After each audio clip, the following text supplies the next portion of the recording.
Empezaremos tomando agüita. Bueno, vamos a dar una pequeña introducción sobre las venas de cabeza y del cuello. La sangre venosa de la cabeza y del cuello se vierte a cada lado a través de grandes troncos venosos en la base del cuello mediante 6 venas principales, que son la vena yugular interna, la vena yugular externa, la vena yugular anterior, la vena cervical profunda, la vena vertebral y las venas tiroideas inferiores. Y ahora sí les voy a presentar mediante unas imágenes o les voy a explicar un poquito más sobre estas venas que acabé de nombrar. La vena yugular interna. Esta vena recibe la sangre venosa de la cavidad craneal, de la órbita, de una parte de la cara y una mayor parte anterior del cuello. Según su origen y trayecto, la vena yugular interna se origina en el agujero yugular, donde continúa el seno sigmoideo. Al principio está inclinada de sentido anterior, inferior y ligeramente lateral, y desciende verticalmente a las proximidades del cuello, donde se incurva un poco medial y anteriormente. La vena yugular interna posteriormente al extremo external de la clavícula. Acaba reuniéndose con la vena subclavia para formar la vena branquiocefálica. El origen de la vena yugular corresponde a la porción posterior o yugular del agujero yugular. Inferiormente a este orificio, el bulbo superior de la vena yugular ocupa y rellena la fosa yugular labrada en la porción petrosa del hueso temporal, inferiormente a la cavidad timpánica. Bueno, ahora vamos a hablar sobre las ramas tributarias de la vena yugular. La rama tributaria indirecta, esa rama drenan en los senos venosos de la dura madre, que a su vez drenan la vena yugular interna. El seno cavernoso recibe a las venas oftálmicas, estas drenan la sangre venosa de la órbita. Ahí encontramos a la vena oftálmica superior. Esto se origina en el ángulo medial del ojo mediante varias vénulas, una de las células de esta en continuidad a la vena angular.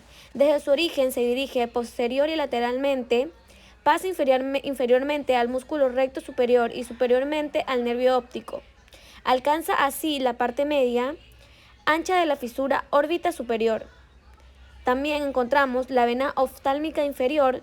Esta nace en la pared anterolateral del suelo de la órbita mediante las vénulas que provienen de las vías lagrimales y de los párpados. Esta se dirige en sentido posterior y lateral. La vena pasa superiormente por el músculo recto inferior e inferiormente por el globo ocular y el nervio óptico. Desemboca en el vértice de la órbita, en la vena oftálmica superior, o bien atraviesa la fisura orbitaria superior, inferior y lateralmente del anillo tendinoso común y termina en el extremo anterior del seno cavernoso. Ahora hablaremos sobre las venas de la rama tributaria directa.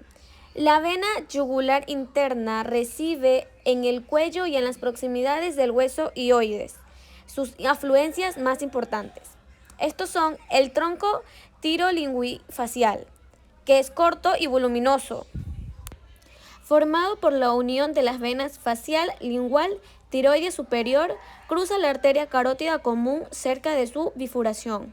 Drena en la vena yugular interna frente al borde superior del cartílago tiroides. Ahora hablaremos sobre la vena facial. La vena angular se anastomosa con la vena oftálmica superior y desciende a lo largo y lateralmente por la arteria yugular hasta el surco nasolabial, donde adopta el nombre de vena facial. Trayecto y la relación de la vena facial siempre está situada lateralmente a la arteria. Se dirige hacia el borde inferior de la mandíbula, siguiendo un trayecto oblicuo inferior y posteriormente. En ese trayecto pasa profunda a los músculos cigomáticos, bucinador, alcanza así el ángulo anteroinferior del músculo macetero, donde se sitúa junto a la arteria facial. Después de haber cruzado el borde inferior de la mandíbula, la vena desciende profunda a la fascia, en la celda submandibular, sobre la cara lateral de la glándula y oblicuamente en sentido inferior y posterior hacia el vértice del asa mayor del hueso hioides. Las ramas tributarias de la vena facial recibe a la vena suprotoclear, que desciende por la frente verticalmente y a cada lado de la línea media se une a la del lado opuesto por medio del arco venoso nasal y desemboca en la vena angular. Ahora tenemos a las venas nasales extremas,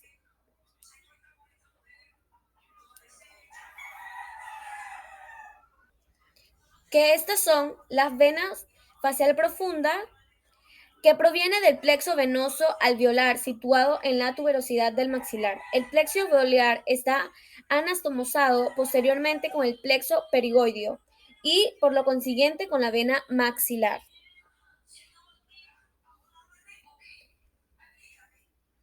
Las venas linguales. La sangre venosa de la lengua fluye a cada lado por tres grupos de venas.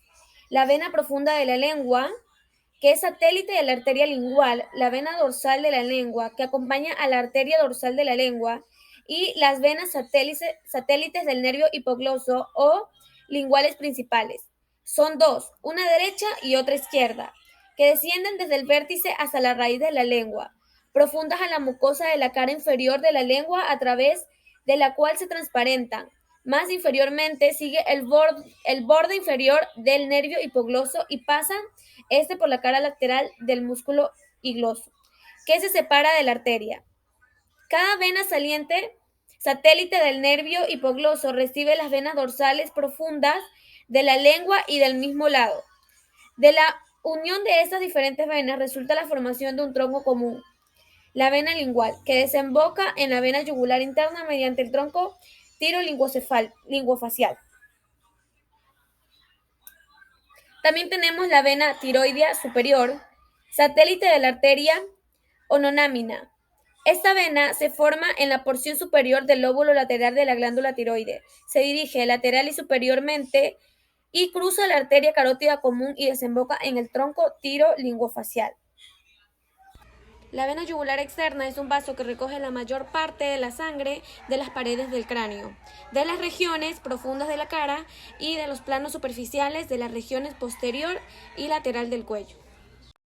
Según el trayecto y las relaciones, esta empieza desde su origen hasta su terminación.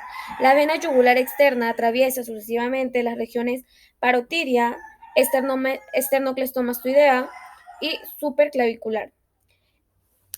Como podemos ver aquí, se encuentra la vena yugular externa, el músculo esternocleistomastoideo. En la región parotidia, la vena yugular externa desciende verticalmente en el espesor de la glándula parotidia.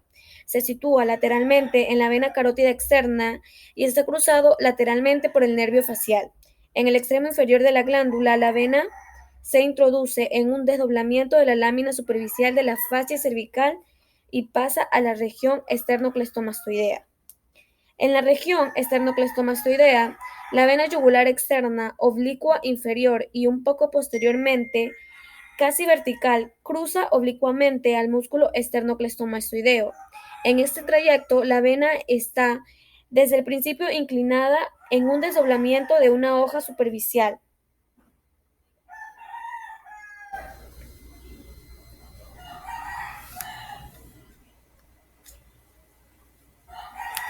En la región supraclavicular, la fosa supraclavicular mayor, el trayecto de la vena yugular externa es muy corto. La vena aborda la región cerca el ángulo anteroinferior de la fosa supraclavicular mayor. Atraviesa primero la lámina superficial de la fascia cervical y después la lámina paretatraquial de la fascia cervical, inferiormente al músculo omoideo. A continuación, se inerva medial e inferiormente y desemboca en la cara superior de la vena subclavia, en las proximidades de la confluencia de este corto tronco venoso y de la vena yugular interna. Según su rama de origen, la vena yugular externa nace en el espesor de la parotidia, un poco inferiormente al cuello de la mandíbula, y de la unión de las venas temporal, superficial y maxilar. La vena temporal superficial. Este vaso proviene de la red venosa que ocupa toda la extensión del cuero cabelludo. Desciende anteriormente al trago y posteriormente a la ATM.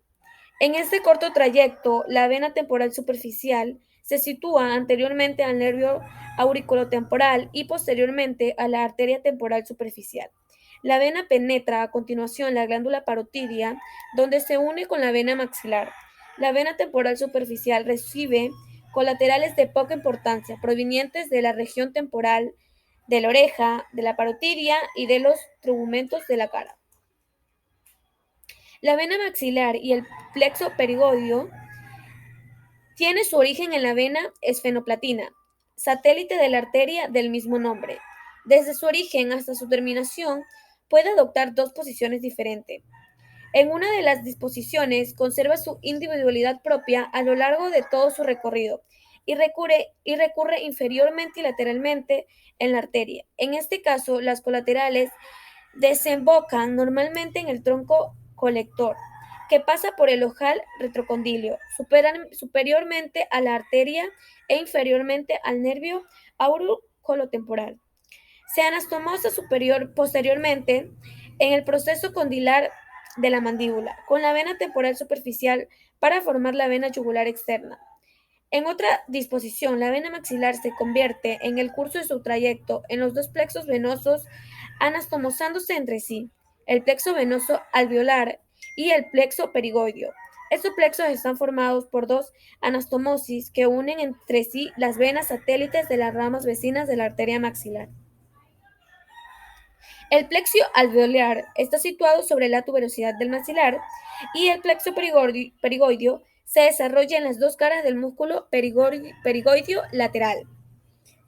Cuando el plexo perigoideo existe, la vena maxilar se reconstruye posteriormente a él, pasa por el ojal retrocondilio y termina en la misma manera que el primer caso. La vena maxilar no drena toda su sangre venosa del territorio de la arteria homónima, ya que una parte de esta sangre se deriva hacia la vena facial a través del tronco alveolar.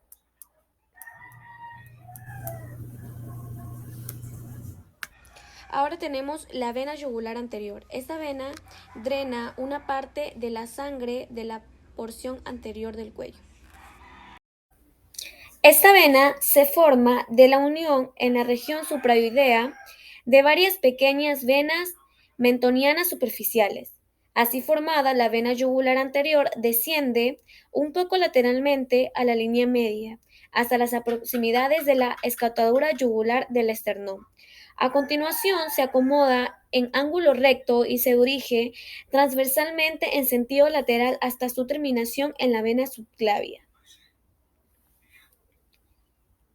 Cerca de sus orígenes, la vena yugular anterior es suprafacial. Un poco inferiormente al hueso hioides, perfora la fascia que la envuelve y sigue siendo intrafacial, hasta el borde superior del espacio supraesternal, en el que se penetra. En este espacio, la vena yugular se acomoda en el ángulo recto y se dirige lateralmente. En esta parte transversal de su trayecto pasa por el fondo del saco lateral correspondiente del espacio supraesternal. Cruza la cara profunda y termina en la subclavia o en la yugular externa. Está en relación con los nódulos linfáticos yugulares anteriores. Se anastomosa con las venas yugulares interna y externa, ya señaladas anteriormente. Con las venas tiroideas, con las venas yugular anterior del lado opuesto mediante el arco yugular que las une en el espacio supraesternal a la altura del codo que forma su segmento vertical y transversal, las numerosas anastomosis que unen entre sí a las venas yugulares anteriores del lado opuesto permite a estas venas suplir y prevenir los trastornos resultantes de la obliteración de una de ellas.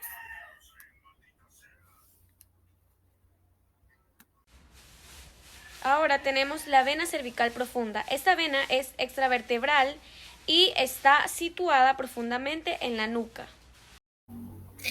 Esta vena se origina en la confluencia occipitovertebral. La vena cervical profunda se dirige primero oblicuamente en sentido inferior y medial, posteriormente al músculo oblicuo inferior de la cabeza hasta el proceso espinoso del axis, donde se anastomosa con la del lado opuesto. Después desciende oblicuamente en sentido inferior y lateral entre los músculos semiespinosos de la cabeza y transverso espinoso, hasta el proceso transverso de C7. La vena se inclina entonces anterior e inferior, pasa entre el proceso transverso de C7 y la primera costilla y termina en la vena branquiocefálica. Recibe ramas tributarias provenientes del músculo de la nuca.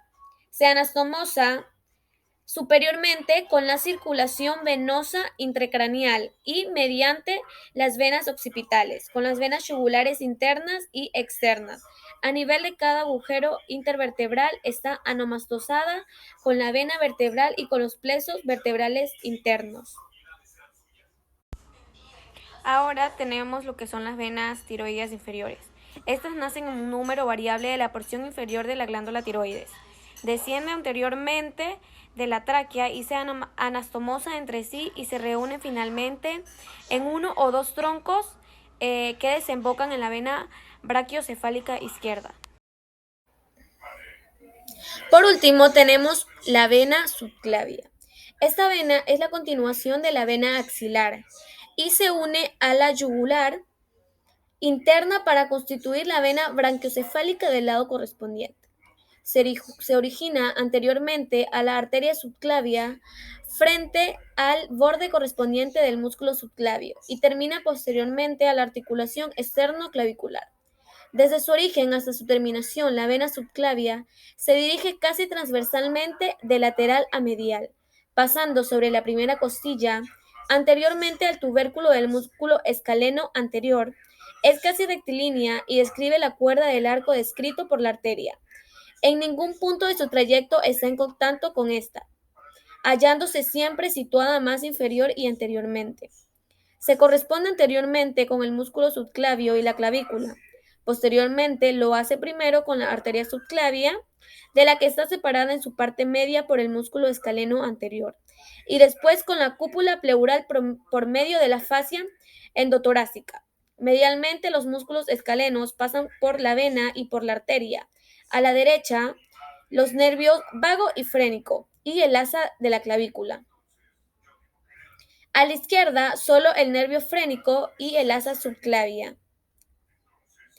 Y la vena, por último, la vena subclavia recibe en su parte superior las venas yugulares externa y anterior. En cada uno de sus extremos posee un par de válvulas suficientes. Por último, tenemos los nódulos linfáticos de la cabeza y el cuello, que están distribuidos en los siguientes grupos. Grupo occipital, el grupo mastoideo, el grupo parotidio, el grupo submandibular y el grupo submentoniano.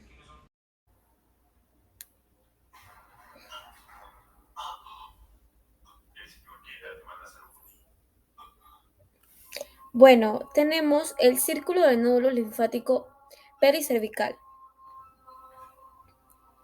Este círculo de nódulos linfáticos comprende a cada lado 5 grupos de nódulos secundarios, que escalonan de posterior a anterior en el siguiente orden. El grupo occipital, el grupo mastoideo, el grupo parotidio, el grupo submandibular, el grupo submentoniano. El grupo occipital comprende uno o varios nódulos linfáticos occipitales superficiales situados en las proximidades del extremo posterior de la inserción occipital del músculo esternocleidomastoideo. Un nodo linfático subfacial inconsciente situado en la misma región o más inferiormente. Y hemos demostrado que existen además nódulos linfáticos occipitales profundos supraespleneales. Estos están situados profundos al músculo esplenio, a lo largo de vasos occipitales. Estos diversos nódulos reciben vasos linfáticos de la porción occipital del cuero cabelludo y una parte de los vasos linfáticos superficiales y profundos de la nuca. El grupo mastoideo lo forma de 1 o 4 nódulos linfáticos situados en la región mastoidea. Sus aferentes provienen de la oreja, del conducto auditivo externo y de la porción temporal del cuero cabelludo.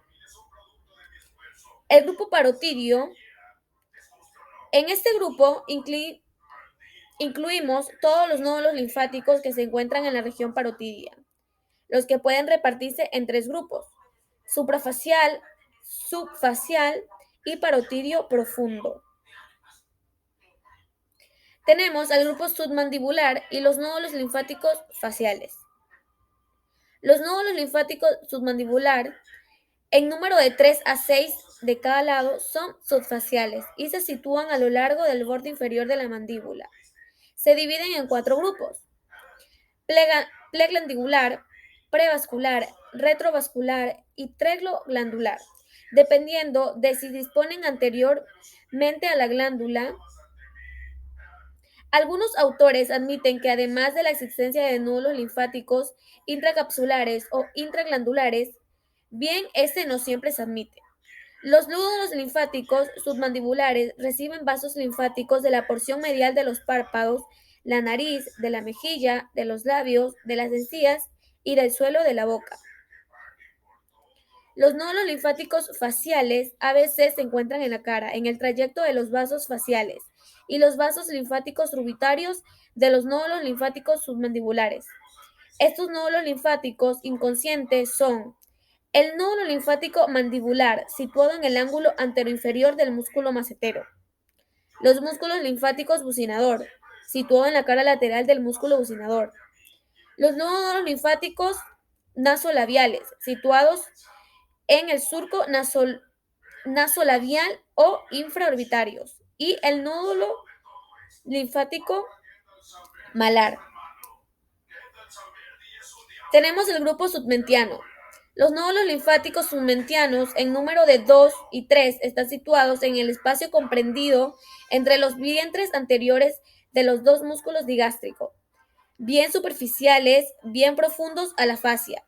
Sus vasos aferentes provienen del mentón, del labio inferior, de la mejilla, de la parte media de la encía inferior, del suelo de la boca y del vértice de la lengua. Tenemos también al grupo yugular anterior o cervical inferior superficial. Con este nombre se designan algunos pequeños nódulos linfáticos situados a lo largo de los vasos linfáticos que acompañan a la vena yugular anterior. Tenemos también al grupo cervical lateral superficial o también yugular externo. Consta de 1 a 4 pequeños nódulos linfáticos que pueden escalonarse de superior a inferior, desde los nódulos linfáticos parotidios inferiores hasta la mitad del músculo esternocleidomastoideo. Se sitúa a lo largo del vaso linfático satélite de la vena yugular externa que los une los nódulos linfáticos parotidios a los nódulos linfáticos yugulares internos o los transversos del cuello. Tenemos al grupo cervical lateral profundo. La linfografía muestra que los nódulos linfáticos cervicales laterales profundos se ordenan en tres cadenas: la cadena yugular interna, la cadena del nervio accesorio y la cadena transversa del cuello. Tenemos también a los nódulos linfáticos cervicales anteriores profundos. Este grupo comprende de los nódulos linfáticos retrofaringios laterales. Estos generalmente en número de 2 se disponen anteriores a los músculos prevertebrales, frente a las masas laterales del atlas. Ocasionalmente también existen pequeños nódulos linfáticos retrofaringios medios aplicados a la cara posterior de la faringe, en un punto cualquiera superior al hueso dioides. Uno de los nódulos linfáticos prelaringios, situados anteriormente a la membrana cricotiroidea, están intercalados en el trayecto de los vasos linfáticos de la porción infraglótica de la laringe y la glándula tiroides. Los nódulos linfáticos pretraquiales, a los que van para los vasos linfáticos de la glándula tiroides y del tráquea, están relacionados por medio de sus eferentes con los nódulos linfáticos paratraquiales o con los nódulos linfáticos yugulares externos. Los nódulos linfáticos paratraquiales o nódulos linfáticos recurrentes que son pequeños y que están escalonados a lo largo del nervio laringio recurrente. En ellos drenan los vasos linfáticos de la laringe, la tráquea, del esófago y de la glándula tiroides. Los nódulos linfáticos paratraqueales derechos e izquierdos vierten su contenido en uno de los troncos colaterales de la base del cuello o a la izquierda en el conducto torácico o incluso directamente en el confluente yúgulo subclavio.